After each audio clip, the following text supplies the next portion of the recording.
ഇന്ന് അങ്ങനെ ഒരു പായസം വയ്ക്കാമെന്നൊരു തോന്നൽ വന്നു കേട്ടോ. വേറെ ഒന്നല്ല, ഓണത്തിന് വാങ്ങിച്ചതിൻ്റെ പായസം മിക്സ് പാലടയുടെ ഒരു പാക്കറ്റ് ഇരിപ്പുണ്ടായിരുന്നു. അപ്പോൾ അതുകൊണ്ടാണ്. പിന്നെ കടയിൽ പോയിട്ട് 2 പാക്കറ്റ് ഗുഡ് ലൈഫിൻ്റെ പാലും വാങ്ങിച്ചു. അങ്ങനെ ഒരു തട്ടിക്കൂട്ട് പായസം ഉണ്ടാക്കാമെന്ന് വിചാരിച്ചു കേട്ടോ. അത് കഴിഞ്ഞിട്ട് കറിയും ഒക്കെ ഉണ്ടാക്കാൻ ചോറിന് വേണ്ടിയിട്ട് എന്ന് വിചാരിച്ച് പായസം ഉണ്ടാക്കാൻ തുടങ്ങുവാണ് കേട്ടോ ആദ്യം തന്നെ.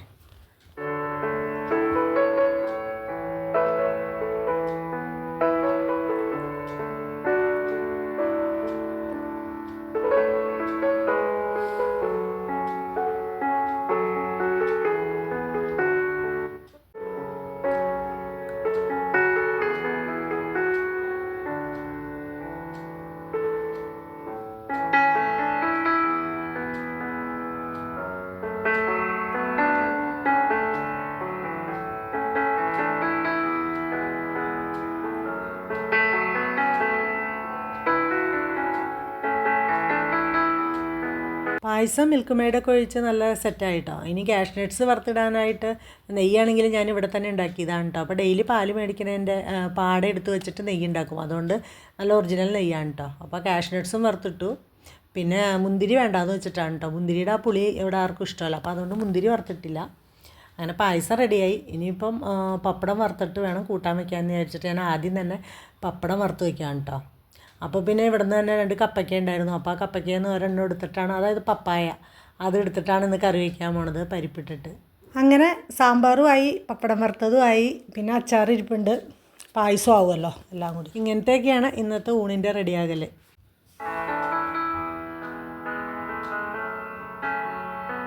കപ്പയ്ക്ക കഷ്ണമൊക്കെ അരിഞ്ഞപ്പോഴാണ് കേട്ടോ ഞാൻ ഓർക്കണേ, അയ്യോ എൻ്റെ കയ്യിൻ്റെ കളർ എന്താ ഇങ്ങനെ ഇരിക്കണേന്ന്. അപ്പോഴാണ് ഓർത്തത് കഴിഞ്ഞ ദിവസം ഒരു കൈകൊട്ടിക്കളി ഉണ്ടായിരുന്നു, ഒരു മത്സരമായിരുന്നേ.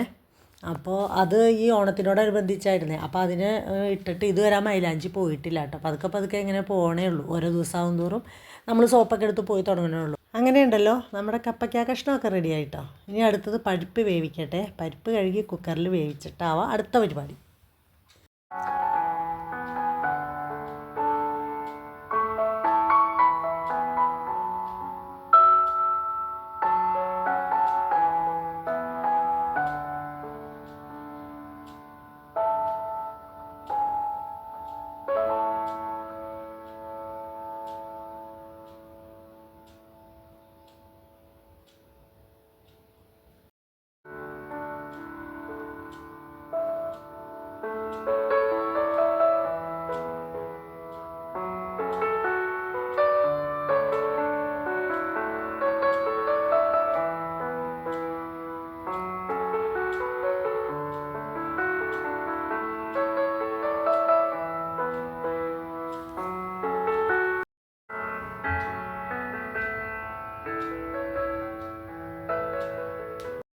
പുളിരസത്തിന് വേണ്ടിയിട്ട് ചെറിയൊരിത്തിരി പുളി ഞാൻ പിഴിഞ്ഞൊഴിച്ചിട്ടുണ്ട്. പിന്നെ ഒരു തക്കാളിയും കൂടി ഇടാമെന്ന് വിചാരിച്ചു.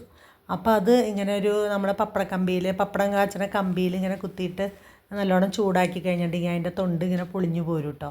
അപ്പോൾ അത് പൊളിഞ്ഞു പോന്ന് കഴിയുമ്പോൾ നമുക്ക് 4 അല്ലെങ്കിൽ 8 കഷ്ണമൊക്കെ ആക്കി സാമ്പാറിൽ ഇങ്ങനെ കടുക് വറുത്തിടുമ്പോൾ അതിൻ്റെ ഒപ്പൊട്ടൊന്ന് വാട്ടിയിട്ട് കൂട്ടാനിലേക്ക് ഒഴിക്കാം കേട്ടോ.